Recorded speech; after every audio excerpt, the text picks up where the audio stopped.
Hoy aprenderemos cómo sacar el centro de masa de una lámina plana. Lo primero que tenemos que saber es qué es el centro de masa. El centro de masa es el punto de la lámina donde el balanceo de la misma está en equilibrio.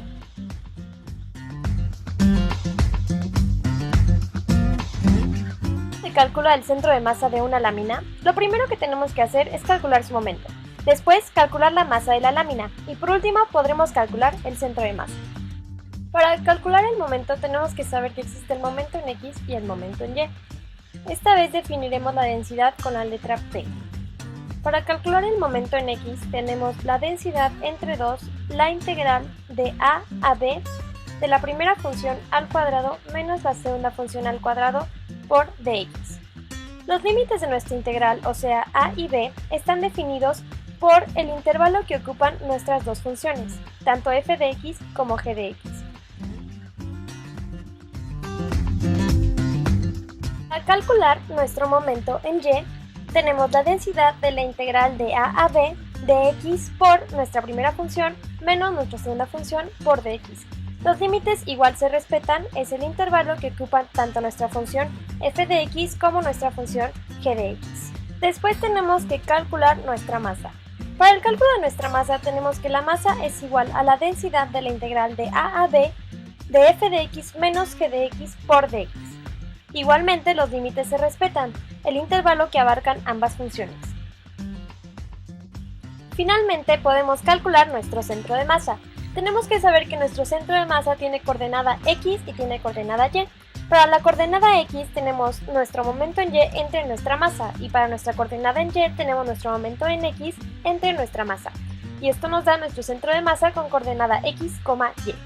Para que podamos comprender bien este tema pondremos un ejemplo. Tenemos nuestras dos funciones. Nuestra primera función es 4 menos x cuadrada y nuestra segunda función es x es igual a 0, lo que significa una recta en el eje de las x. La gráfica de nuestras funciones es la siguiente. La función de la parábola invertida con las raíces menos 2 y 2 y una intersección en el eje de las y en 4 es nuestra primera función y nuestra segunda función es el eje de las x. Ahora calcularemos el momento. El momento ya lo habíamos definido. Ahora solo sustituimos nuestros valores. Vimos en nuestra gráfica que nuestros límites son de menos 2 a 2. Sustituimos nuestra primera función al cuadrado menos nuestra segunda función al cuadrado. Nos queda 0 al cuadrado es 0, entonces nos queda únicamente nuestra primera función. Expandimos nuestra primera función y nos queda 16 menos 8x más x a la cuarta. Luego integramos y evaluamos en nuestros límites 2 y menos 2 y nos da un resultado de 256p entre 15.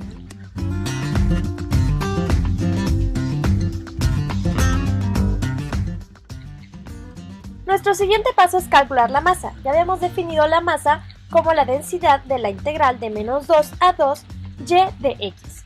Sustituimos nuestros valores y nos queda p integral de menos 2 a 2 y nuestra función que era 4 menos x cuadrada de x. Integramos y nos queda p como constante por 4x menos x cúbica entre 3, evaluada en nuestros límites menos 2 y 2.